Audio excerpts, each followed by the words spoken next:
ప్రభునందు ప్రియులైన మీకందరికీ యేసుక్రీస్తు ప్రభువారి నామంలో శుభవందనాలు తెలియజేస్తూ ఉన్నాం. ఎడారిలో సెలయర్లు అనే దిన ధ్యానము కొరకై స్వాగతం. ఏప్రిల్ 16. అబ్రహాము పిలువబడినప్పుడు విశ్వాసమును బట్టి ఆ పిలుపునకు లోబడి తాను స్వాస్థ్యముగా పొందనయున్న ప్రదేశమునకు బయలువెళ్ళెను. హెబ్రీ పత్రిక 11:8. తానెక్కడికి వెళ్తున్నాడో తనకు తెలియదు. తాను దేవుని వెంట వెళ్తున్నాడన్నది మాత్రం తెలుసు. అది చాలు అతనికి. ప్రయాణం మీద ఎక్కువ ఆశ పెట్టుకోలేదు కానీ ప్రయాణం చేసిన వాడి మీద పూర్తిగా ఆధారపడ్డాడు.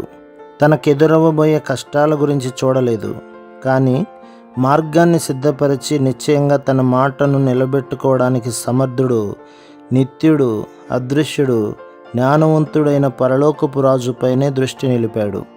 ఇది ఎంత మహిమాన్వితమైన విశ్వాసం! ఇది నీకు ఇవ్వబడిన పని. ఇవి నువ్వు చేయగలిగిన విధులు. నీ ఆజ్ఞలు ఎలాంటివో అని నువ్వు పరీక్షించుకోనక్కర్లేదు. వాటిని అనుసరించి ఓడను సముద్రం మార్గం పట్టించటమే నీ పని.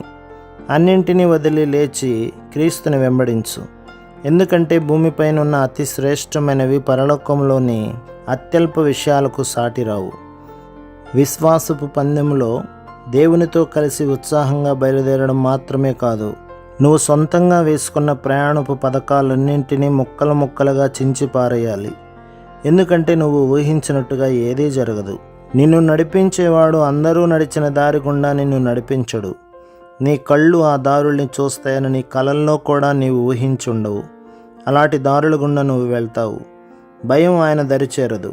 అలానే ఆయన నీతో ఉన్నంతకాలం నువ్వు కూడా దేనికి భయపడకూడదని ఆయన అంటున్నాడు.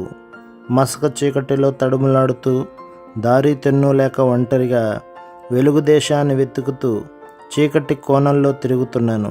దేవుడు నా చేయి పట్టుకున్నాడు, దారి తప్పకుండా నడిపించాడు. నాకు తేలిని క్షేమ మార్గాల్లో, నిశ్చల జలాల వెంట పచ్చిక మైదానాల్లో ఆయన్ను అనుసరించాను. చీకటి చిన్నాభిన్నమైపోయింది. అలసిన నయనాలు ఉదయాన్ని చూపాయి. ముందుకి అరుణోదయంలోకి ఆయన చేతిలో చేయి వేసి రాత్రికి దూరంగా సాగిపోయాను. ప్రభు మిమ్మును, మీ కుటుంబమును, మీ సంఘమును దీవించి ఆశీర్వదించునుగాక. ఆమెన్.